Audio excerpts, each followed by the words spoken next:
Si on vous demandait, qu'est-ce qu'une chose belle?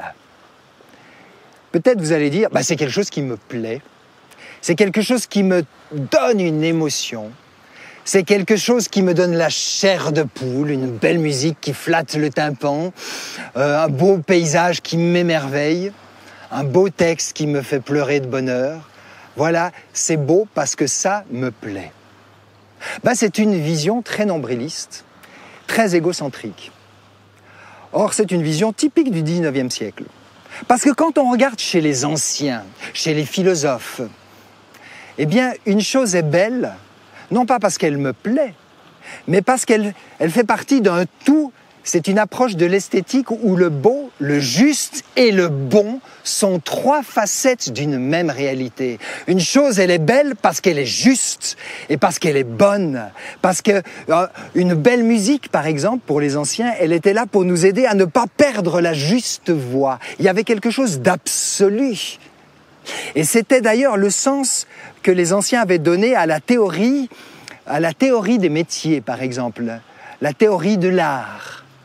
Et il faut se rappeler que l'expression théorie, on a oublié quelle était son origine. Théorie vient du grec théo, oréa, littéralement, voir Dieu. Donc pour les anciens, une théorie de l'art, c'était une approche du divin. C'était une manière de faire comprendre, de nous ouvrir à cette autre réalité céleste. Et toute belle chose n'est belle que dans la mesure où on prend conscience qu'elle est le reflet d'une autre réalité. Parce que nous voyons toute chose qu'au travers d'un miroir, comme disait lui-même l'apôtre Paul. D'ailleurs, dans le récit de la création, quand il est dit que Dieu contemple sa création et dit « tout est beau », en hébreu, on peut traduire aussi « tout est bon » ou « tout est juste ». Parce qu'une chose, je le répète, elle est belle parce qu'elle est juste, parce qu'elle est bonne. C'était trois facettes d'une seule et même réalité. Et les anciens avaient cette perception des choses de ce monde, cherchant toujours à y voir le lien avec le sacré. Parce que tout était sacré et tout devait être coloré du sacré. Et ça donnait un sens à l'existence, une direction sacrée à l'existence. C'était chaque fois le reflet d'une réalité céleste. Tout était dans l'analogie. Hélas, on a perdu cette notion-là. Hélas, le critère n'est plus le ciel, excusez-moi de vous dire, mais le nombril. Hélas, on est revenu à notre petit ressenti, à notre petit moi. Et du coup, nos vies sont étriquées, nos vies sont rabougries, nos vies n'ont plus cette dimension infinie, céleste, cette dimension d'éternité, et on se contente de rester à la surface de nous-mêmes, à la périphérie de nous-mêmes. Tout n'est qu'un, finalement, on se contente d'un reflet, d'une image. Et ça me fait penser à une vieille histoire. Oh, c'est Platon qui l'a écrite, mais il raconte l'histoire de son maître Socrate, qui raconte le fameux mythe de la caverne.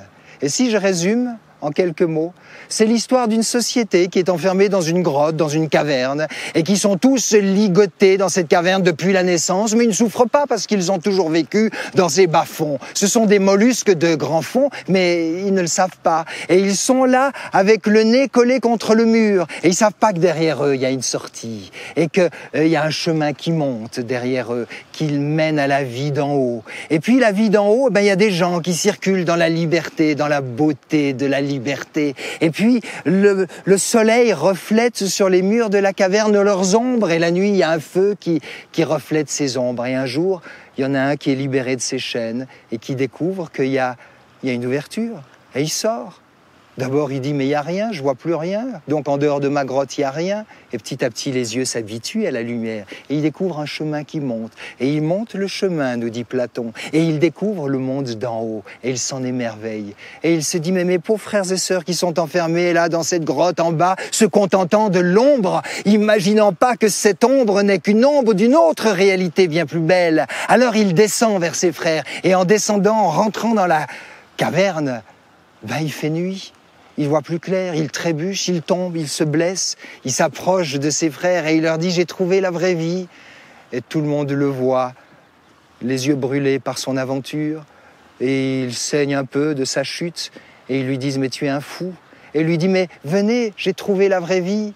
Et tous se liguent contre lui, et Platon termine en disant « certains même veulent le mettre à mort, car c'est ainsi qu'ont été mis à mort tous les prophètes, tous les éveillés ». Pourquoi se contenter de l'ombre ?